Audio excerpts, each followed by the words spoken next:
This Torah class is brought to you by TorahAnytime.com. We're going to be learning a little bit of this week's Parsha, Parshas Chayei Sarah, that speaks about the unfortunate passing of our first mother, Sarah Imenu. Sarah. So let's look at the first three psukim and then we'll delve a little bit further into it. The psukim tell us, Vayiyu Chayei Sarah, it was the life of Sarah, Me'ah Shana, like we mentioned earlier, 100 years, the Esrim Shana, 20 years, the Shava Shanim, 7 years, Shnei Chayei Sarah, these were the years of Sarah's life. Vatama Sarah Bekiryas Arba hi Chevron. Sarah passed away in Kiryas Arba, which is known as Chevron. Rashi says, why was Chevron called Kiryas Arba? Kiryah is a city, Arba is 4. Rashi tells us there were 4 giants there. Giants, Echomrim giant be'ivrit, Anakim, Arba Anakim be'Chevron. What were their names? Rashi says, Achiman, Sheshai, Talmai, and their father. Okay, so there were 4 giants there. The whole city was known by these giants.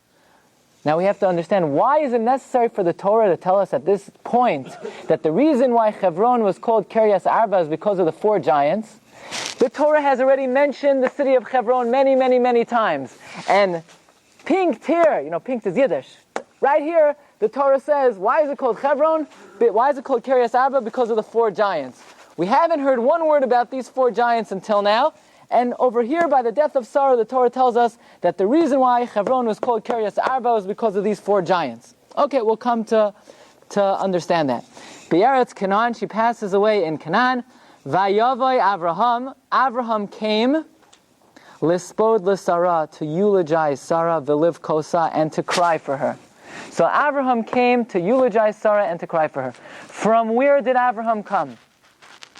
Avraham had just come from the Akedah, right? Where he tried to sacrifice his son Yitzhak. Where was the Akedah performed? On Har HaMoriah, the Temple Mount. Avraham at this time lived in Beersheba. So he comes home from Har HaMoriah. He goes from Yerushalayim to Beersheba, okay? And he knocks on the door. Sarah, I'm home. Guess what? I almost killed Yitzhak, but it didn't happen. No answer. There's no answer. Sarah, where are you? No answer. No, Sarah, what happened? She's not in the house. She's not in the house. Where is she? It says she died in Hebron. How in the world did Sarah get from Beersheba, where they lived, to Hebron? Right? All the time, when Avraham went to Yerushalayim to slaughter him there. Meanwhile, Sarah's back home making a cholent for Shabbos in Beersheba. Yeah? How did she get to Hebron? Why did she pass away in Hebron? We'll see. Vayakam Avraham e'al pnei meso. Pasuk Gimel, Avraham gets up from upon the face of his deceased. Vayedaber el bnei Ches lemar. He speaks to the children of Ches to purchase the land, which it would ultimately be what? The Ma'aras HaMachpelah. But we also have to try to understand, what does it mean? Vayakam Avraham e'al pnei meso. There's an extra word in this pasuk, right? It should say Vayakam Avraham me'al meso. Why me'al pnei meso? What, he was staring at her face? It says Vayakam Avraham me'al pnei meso. Why does the Torah say from upon her face? Why dafka her face? Okay, so the first thing we're going to examine is, it says Avraham eulogized Sarah. Yeah, he gave her a hesped. What did he say? What did he say? Unfortunately, you go to a levaya, you hear somebody give a hesped, they talk about the qualities of the person who passed away. They say they were a good guy, they did tzedakah, they learned Torah, and so on, they davened. What did Avraham say about Sarah? It doesn't say in the Torah. All it says is he came to eulogize her. What did he say? Very interesting. The Medrash tells us that Avraham said the following. Eishes Chayil miyimtza v'rochok mipnina mechra. The whole parak of Eishes Chayil that we sing Friday night, right? So the first thing he says, he comes home. He sees Sarah's not in the house. What does he say? Eishes Chayil miyimtza. Who could find this woman of valor? Where is she? What happened to her? Then the Medrash says, if you look at number 2, he said, Batach la leiv bala. I trusted her. When did Avraham trust her? When they went down to Mitzrayim, and Avraham says, you're a beautiful woman. I'm afraid you're going to be taken by the king. Tell them that we're brother and sister, because if you tell them that we're husband and wife, they're going to kill me. So Avraham put his trust in Sarah. batach la leiv ba'ala, and so on and so forth. If you look, we say haisa ka'anio socher, right? What do we say for the letter vav? Vatakam be'od laila. She gets up at night. When did Sarah get up at night? When Avraham went to slaughter Yitzhak at the Akedah, it says Vayashkem Avraham baboker. He woke up early in the morning, right, to take his son. Who woke up in the middle of the night to prepare their lunch? Sarah. Sarah didn't know where they were going. Avraham says to his wife, look, I'm going to take Yitzchak on a journey. Sarah says, where are you going? Don't worry. Sarah said, okay, let me make you a peanut butter and jelly sandwich. She gets up in the middle of the night. That's what it means, Vatakam be'od laila. Okay. Now we have to try to understand, how did Sarah get to Hebron? Again, she lived in Beersheba, right? Sarah lived in Beersheba. Why does the Torah say she passed away in Hebron? How did she get to Hebron? So listen to this and then we'll read it inside. We know that how did Sarah die? The Satan came to Sarah and said, Sarah, guess what Avraham is doing to your son? Sarah said, what? So the Satan says, you know what he's doing? He's taking a knife. He's about to slaughter him and kill him. Sarah said, nah, come on, I don't believe you. Satan said, yeah, why do you think he went with that big knife? He's not going to shecht an animal. He's going to shecht your son. Sarah said, what do I do? So she tried to take out her cell phone to call Avraham. The only thing is the cell phone wasn't invented yet, right? So here she hears that he went to Har HaMoriah to slaughter Yitzchak, and she has no way of contacting him and say, stop, what are you, crazy? You're going to shecht Yitzchak? So she wanted a telescope. She wanted to look from Beersheba to Har HaMoriah. There are no telescopes either. So what do you do if you want to look very far away? You go to the Jolly Green Giant, right? She'll go to the giants. Remember, why was Hebron called Kiryas Arba? Because it had 4 giants. So she figures, let me go to the giants. They could see far away, and they'll tell me what my husband's doing in Yerushalayim. So she travels to Hebron. She goes to Achima and Sheshai Talmai. She says, look, I'll give you a few bucks. Could you see far off in the distance what Avraham is doing? So they look in the distance, they look up to Har HaMoriah, they say, yeah, there's this old man with a long white beard, he has a sword lifted up, and he's about to slaughter the kid. She fainted and she passed away. So you want to know what Sarah was doing in Hebron? She was going to ask the giants to try to see what is going on with Avraham. Take a look at number 3. Why God didn't give Sarah Yeah. the benefit Yeah. I'm asking Yeah. why God didn't give to Sarah the benefit of the tzadikut that Avraham Avinu had, and he didn't ask why, what, and how. He took his son and he went to take him to Korban to HaKadosh Baruch Hu. לא שמעת שהשטן בא אליה? Forget about the Satan. Why Hashem send the Satan? Satan don't go by himself. Hashem don't have to send Satan. Last week, we learned an incredible thing. Sarah, If you don't believe in right, you're going to believe in wrong. see, we have a Talmud Chacham over here, of Meir Weiss, remembers the shir from last week. Last week we learned, remember when Sarah was 90 years old and the angel came and the angel tells Avraham, guess what? In 1 year you're going to have a child. So Sarah takes a look at herself. She's 90 years old. Impossible. She laughed at the report. So God says, you're going to not believe a true report. The way you're going to pass away is by accepting a false report. You see, the way life works is when you don't accept the truth, God makes you accept sheker. That's the way it works. You have a Torah, it's a Torah's MS.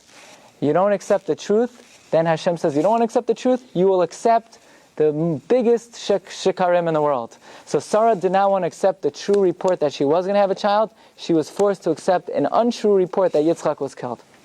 But you told us that the Satan showed her the image of Abraham killing her son and her heart stopped.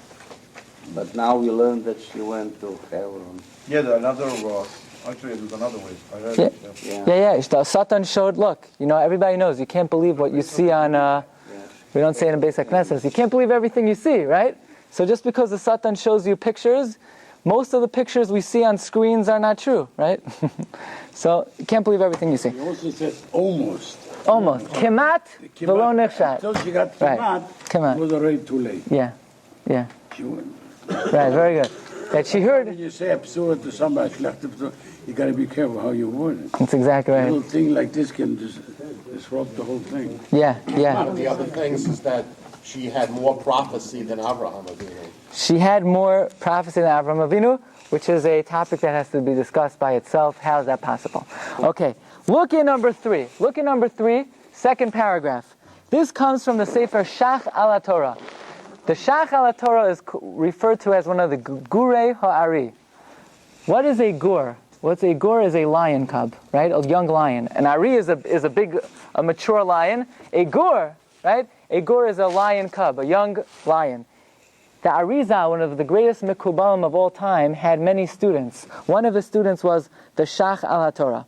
And another question that we're going to address is, Avraham comes to eulogize his mother, to eulogize his wife, yeah? Somebody is conspicuously absent. Yitzhak! Where was Yitzhak by his mother's levaya? Where was he? What happened? Why wasn't Yitzhak present at the levaya of his mother? Look in the second paragraph. Listen to this. Od vayavo Avraham lispod v'lifkos. Okay, Avraham came to eulogize and to cry. V'nafal al penei meso. He falls on the face of his deceased. Kedei le'orer ha'hesped v'habechi. To arouse, eulogizing and crying. But the pasuk says, vayavo Avraham lispod l'Sarah. He came to eulogize and to cry, but he didn't actually do it.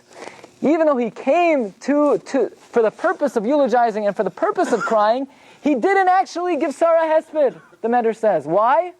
He was too happy. Too happy? What was he so happy about? It's one thing, your wife harasses you, but Sarah was a nice lady. What was he happy about? He was so happy that he passed the test of the Akedah. He was flying high. He was in the clouds, that he couldn't bring himself to cry. So that's why the pasuk says he came to eulogize, but he didn't actually do it. And the Shach says that's why he didn't bring Yitzhak with him, because if he would have brought Yitzhak with him, he would have been so overjoyed that, look, I have such a son that's willing to be sacrificed for Hashem. He wouldn't have had a fighting chance to even try to eulogize. So he said, look, you stay home, because if I see you there, Yitzhak, I'm going to be so overjoyed that you were willing to go through with the Akedah that I'm not going to even be able to give a hesped. But listen to the following explanation. Look on the 6th line in the second paragraph in number 3. Shamati. The Shach says, I heard. Shenimtza b'Zohar. It's found in the Zohar. Shemashalo hevi Yitzchak imay. The reason why Avraham did not bring Yitzchak, Lefisha shachat by Avraham rov shnayim. That not only did Avraham try to shecht Yitzchak, he did shecht Yitzchak. He slaughtered most of Yitzchak's 2 simanim, or the simanim, the windpipe and the food pipe. Okay? And Yitzchak was practically dead. So where did Yitzchak go? The Malachim took him up to Gan Eden. He convalesced in Gan Eden for 3 years until he recovered. When he came back, Avraham said, I thought you were dead. Avraham made the bracha, Baruch Atah Hashem Chayei hamesim. How do we know this? Because do you remember when Yaakov came to steal the brachos from Yitzchak? So Yaakov put on Esav's clothing to try to steal the brachos. So Yitzchak, of course, was blind, right? But we studied something else. We studied that actually when he's supposed to kill, sacrifice, Yitzchak. to kill him, with a knife. He find another deer or something like that. He got stuck with his...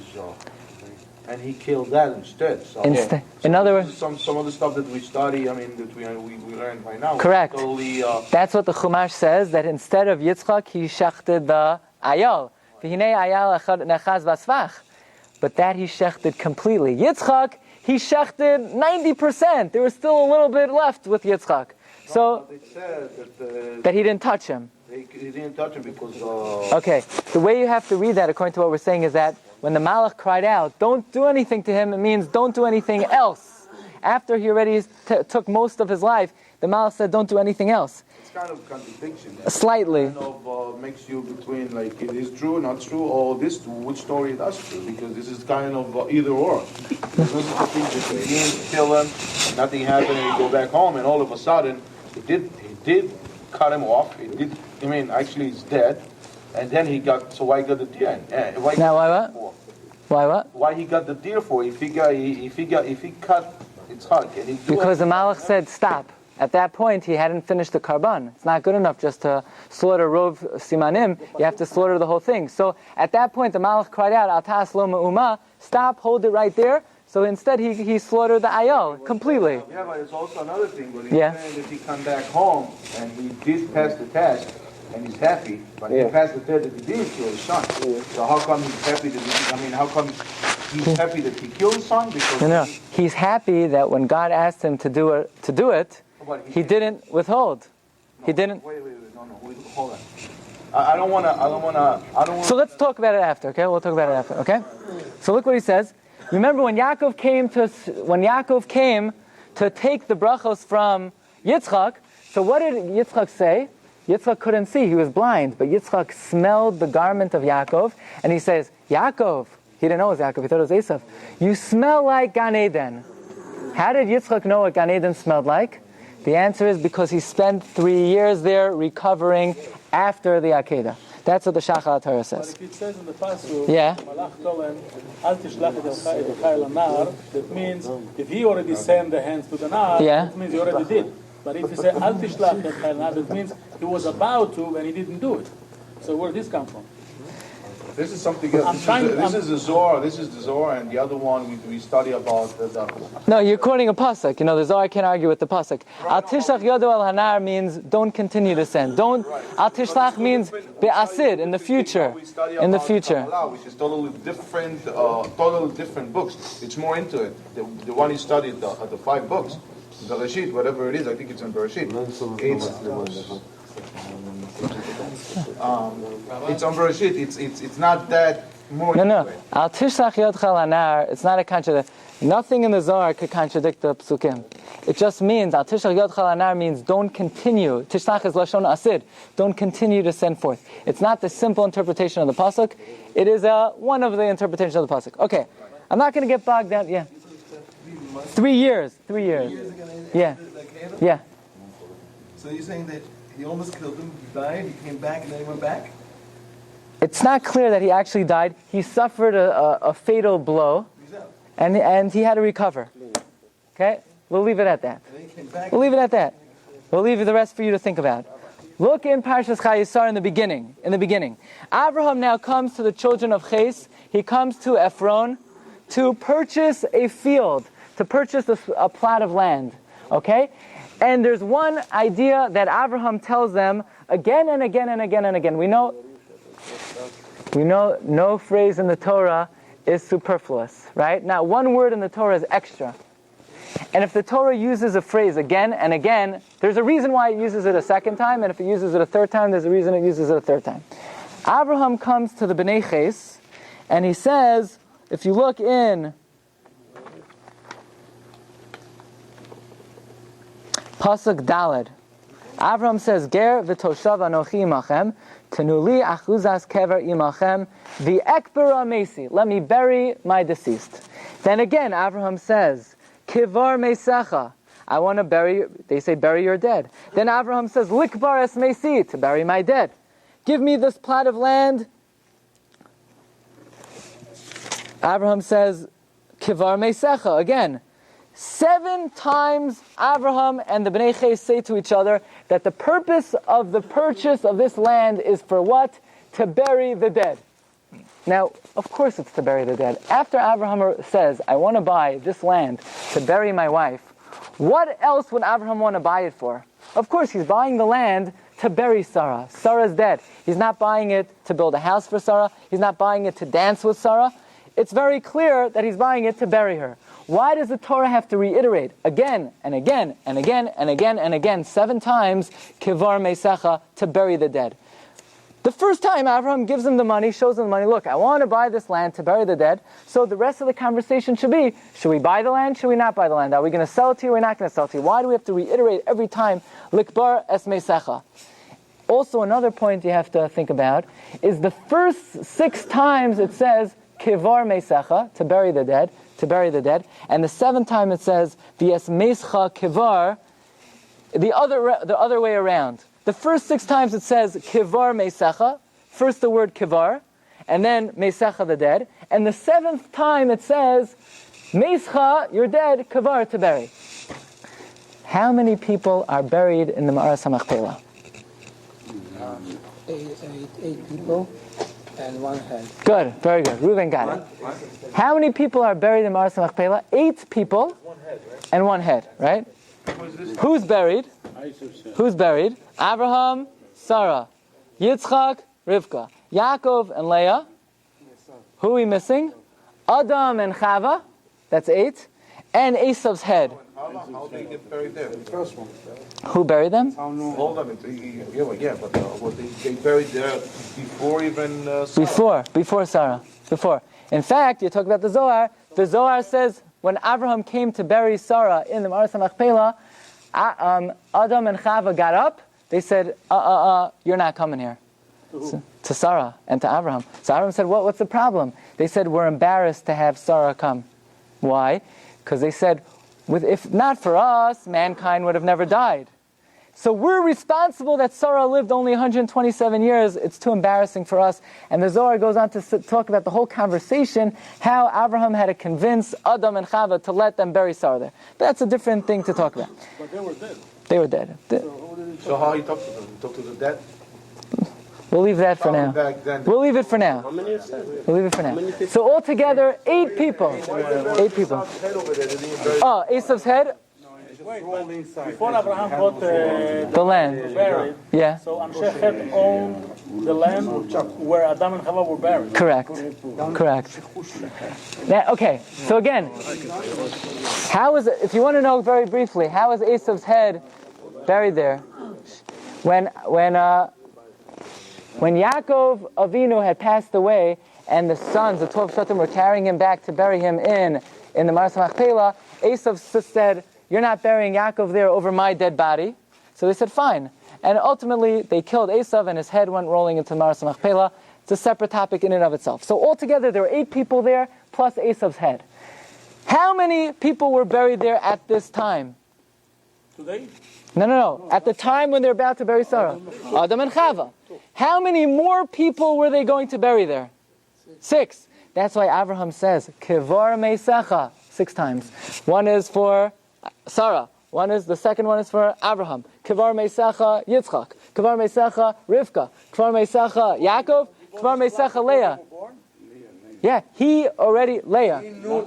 Not Rachel, Leah. That's why he bought it. He wrote in Ephrat. Okay, so the Vilna Gaon points out that Avraham was purchasing the Ma'aras HaMachpelah, was aware that this would be the burial plot of all the Avos and Imahos, and that's why he reiterates 6 times Kivar Meisecha, because it wasn't just for one individual, it's for 6 individuals. 6 individuals. Why does the pasuk say Kivar Meisecha, first bury, and then the word Meisecha, Kivar Meisecha? Because normally you bury people when they're dead, right? But tzaddikim, afilu b'misasan kruyim chayim. Tzaddikim, even when they're dead, they're considered chayim in some way. So the Gemara asks, so then what do they need tchias hamesim for? If tzaddikim are always alive, why do you need tchias hamesim? The Gemara says in Shabbos, no, that one moment before tchias hamesim, they have misa to be able to have tchias hamesim. That's what the Gemara says in Shabbos. So for tzaddikim, first comes kivura, and then comes misa. That's why for these 6 individuals it says kivar meisecha, because they were all tzaddikim. So first comes kivura, then comes misa, the Vilna Gaon says. But the 7th time, what does Avraham say? V'es meischa kivar. Who was the 7th time for? Esav. Esav's head. Esav was a Rasha. By Rasha, first comes the Misa, and then comes the Kivura. That's why the 7th time it doesn't say Kivar Meisecha, it says V'es Meischa Kivar. Fine. Let's look at Pasuk Gimel one more time. Okay? Pasuk Gimel, it says, Vayakam Avraham. Avraham got up. It's in number 1. Me'al Pnei Meso, from upon the face of his deceased. Why does it use the word Pnei, the face of? He got up. He cried over her. He fell down crying, and he got up. What do I need to know? He got up from her face. The Gemara tells us in Avodah Zarah, what happens when a person passes away? What happens? What does a Malach HaMavis look like? What does he do? What's the procedure? So look at number 5. Take a look at number 5. This is a Gemara in Avodah Zarah. Amru alav al Malach HaMavis. They say about the Malach HaMavis, Shekuloi male einayim. He's full of eyes. Okay? That's what he looks like. He's full of eyes. Okay, so if you see someone full of eyes, run. Okay? B'shas petirasai shel chola. When a sick person passes away, Omed me'ar mirashosav. The Malach HaMavis stands on top of his head. V'charbo shlufa biyado, with his sword extended. Okay? V'tipa shel mara tluyabo. There's a drop of mara. There's a drop of mara. What's mara? Gol. Bitterness. There's a drop of bitterness suspended on the edge of the sword. Okay? Kivan shechol ero. So when the sick person sees the Malach HaMavis, he shakes, he titters. He opens, right? What happens when he opens up his mouth? Okay, mizdazeh, he shakes, uposeach piv, he opens his mouth, v'zarka letoch piv, the Malach HaMavis then sends this poison into his mouth. Mimena meis, from this drop of poison the person dies. Mimena masriach, from that drop of poison the person rots. Umimena panav moirikais, and from that drop of poison the face turns sallow, turns green. That's what the Gemara says. That this drop of poison that the Malach HaMavis has causes the person to die, causes the body to rot, causes the face to turn colors. Says Rav Yonasan Eibeshitz. You ever hear the name? Rav Yonasan Eibeshitz was one of the greatest disseminated Marbitzei Torah in our history. Throughout his career, he lived in the 1700s. Throughout his career, he influenced more than 24,000 students. Okay, in the 1700s. Almost like Rabbi Kiva. Almost like Rabbi Kiva. Listen to this. Says Rav Yonasan Eibeshitz, in order to get into the Ma'aras HaMachpelah, they didn't let anybody in. You had to have certain VIP card. What was the quality you had to have? If you died through the Malach HaMavis, they didn't let you in. Big tzaddikim, they don't pass away through the Malach HaMavis. They die through Misas Neshika, which means Hashem himself, Kiviyachal, takes your neshama. He doesn't let the Malach HaMavis intervene. Okay?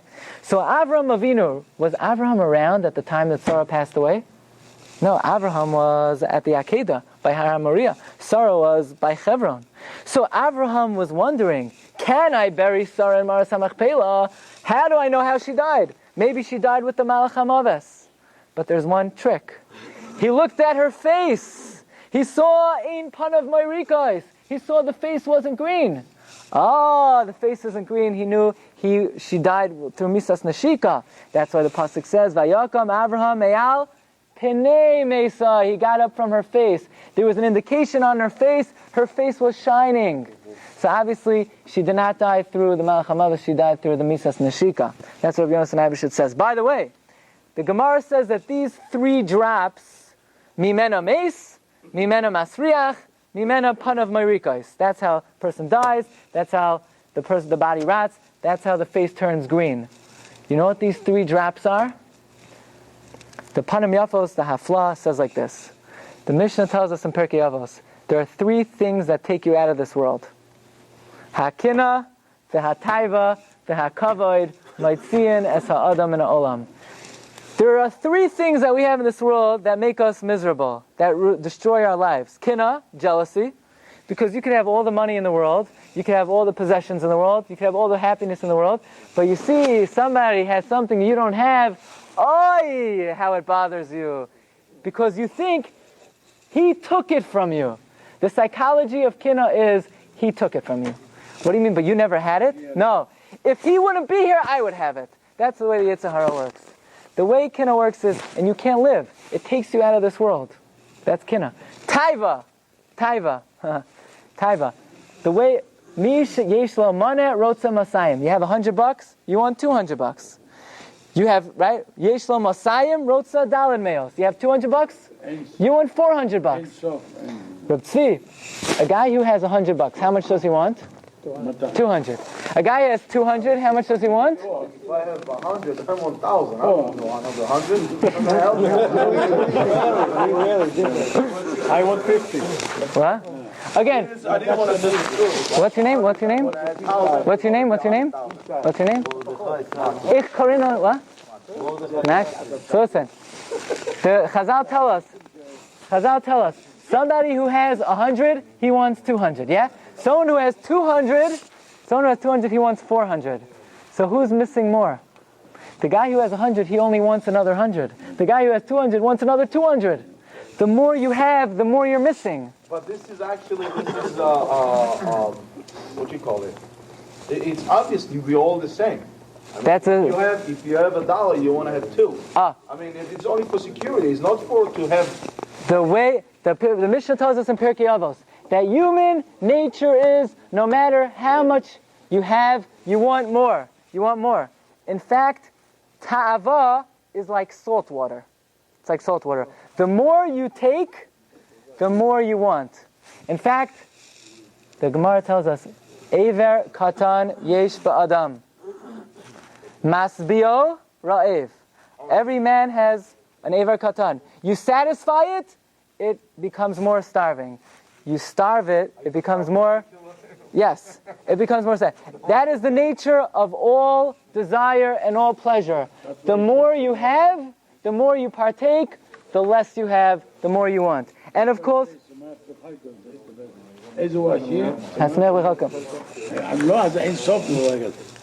the third thing is kavod.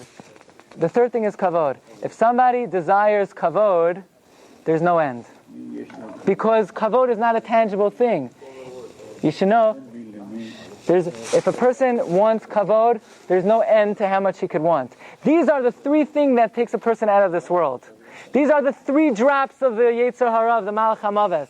Mimena meis, mimena masriach, mimena panav mayrikos. These are the 3 weapons that eventually the Malach HaMaves uses to take us from this world.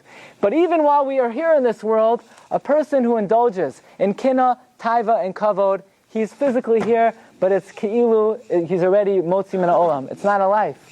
Sarah imenu, how do we know she died with misas neshika? Because at the beginning of the Parsha it says, Vayiyu Chayei Sarah me'ashana v'esem shana v'sheva shanim shenei Chayei Sarah, which Rashi says means kulan shavin latova. They were all equally good. They were all satisfied. So if she was able to have such a satisfying life, that means she had overcome kina, taiva, and kavod. Otherwise, Rashi would never tell us it's kulan shavin latova. The only way Sarah could have viewed her life as kulan shavin latova is if she had overcome kina, taiva, and kavod.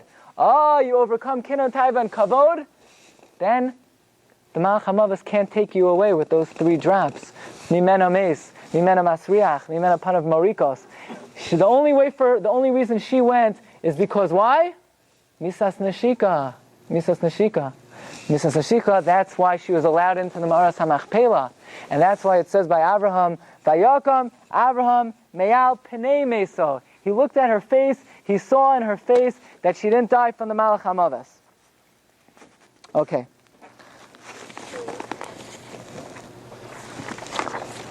While we're on the topic of Hesped, and since this is the occasion of the 11 months for Ephraim's father, it's very interesting in general. Throughout the ages, different Gedolei Yisrael, different sages, have requested different things for their Hespedim. The Shulchan Aruch tells us, look at number 11, Mishetziva shelo yaspeduhu shomenlo. If you command somebody who gives a command, don't eulogize me, you listen to him. So if somebody gives an order before they pass away, I don't want a hesped, you're supposed to listen to them. Nevertheless, when the Pnei Yehoshua passed away, Pnei Yeshua is one of the greatest sages, also the 1700s. He was Rabban Shel Kol Bnei Hagola. And he requested that nobody give him a hesped. He made a request that he doesn't want any hespedim, any eulogies. Nevertheless, the Noda B'Yehuda got up to issue a hesped for the Pnei Yeshua, and the first thing he said was, even though the Pnei Yeshua said he doesn't want a hesped, we don't have to listen to him. Because he's allowed to give up and forego his own honor. But since he's the leader of the Jewish people, by honoring him we're honoring the Jewish people, and that honor he has no right to forego, and they were maspid the Pnei Yeshua. Very interesting, in the 1800s, there was a gadol by the name of Rav Yitzhak Petterberg. Rav Yitzhak Petterberg, before he passed away, he commanded that he doesn't want any hespedim. He doesn't want anyone to eulogize him. And after he passed away, he was criticized by a friend of his, whose name was Rav Naftali Amsterdam. And Rav Naftali said, I can't understand why my dear friend Rav Yitzhak asked that we shouldn't eulogize him, especially because we both have a common Rabbi, Rabbi Yisrael Salanter, who asked that we should eulogize him when he passed away. So why is my friend not following in the path of his Rabbi? Why is he asking not to be eulogized? Later, when Rav Naftali was on his deathbed, he made the same request that he doesn't want anyone to eulogize him. So they asked him, here you are, you just criticized your friend a few years ago that he didn't want a hesped, and you criticized him, why is he not asking for a hesped? And now you yourself are asking us not to give you a hesped. So he said, no, here's the difference. Rav Yitzhak, he deserved a hesped. So I criticized him for not wanting hesped. But he said, but me, I don't deserve a hesped. I don't deserve it, so therefore I don't want you to give me a hesped. We'll end off with one thing. The Shulchan Aruch writes, when it comes to a hesped, mosifim bohem ktsas. You're allowed to exaggerate a little bit. You're allowed to exaggerate. Ktsat. You don't want to give them more. A little, you're allowed to exaggerate it a little bit. Kedosh. A little bit. Kedoshim, right? Why are you allowed to... So the question is, either you're allowed to lie, or you're not allowed to lie. Why are you allowed to exaggerate a little bit? Why only a little bit? So the Taz... Someone here related to the Taz? Somebody here wants somebody related to the Taz. Can you tell me that? No? Okay, the Taz says like this. Every human being is a little bit better than you think he is. Why is that? Because let's say you see a guy, he gives $100 to tzedakah. Let's say you would have asked him for $103. He would have given it also. They only asked for 100, so he gave 100. But he would have done a little bit more. So the fact that he didn't do it, it doesn't matter to Hashem, because in the eyes of Hashem, if you would have wanted to do it, it's considered like you did it. So therefore, let's say somebody, he learns an hour a day. Let's say you would have asked him, you want to learn an hour and 3 minutes? He would have done it. He would have done it. So in the eyes of Hashem, it's considered like he did a little bit more. So every human being is really a little bit better than you think he is. So to exaggerate a little bit is not an exaggeration, because it's true. And we have to realize that no matter what human being we look at, and however we think in our mind, whatever level they're on, we should realize that every person is really a little bit better than we think he is. In our mind, we just see what they do, but we can't see what's in their heart. And Chazal tell us that in the heart of every person, they're certainly a little bit better than they are, because everyone would like to be a little bit better. And the eyes of Hashem, just a desire to be better is also something very valuable. The learning tonight was Zecha Nishmas, Rav Yosef ben Ephraim, Shbi Amelatz Yosher, for the family, for your family, for all your relatives, for all your friends, and for all Klal Yisrael. You've just experienced another Torah class brought to you by TorahAnytime.com.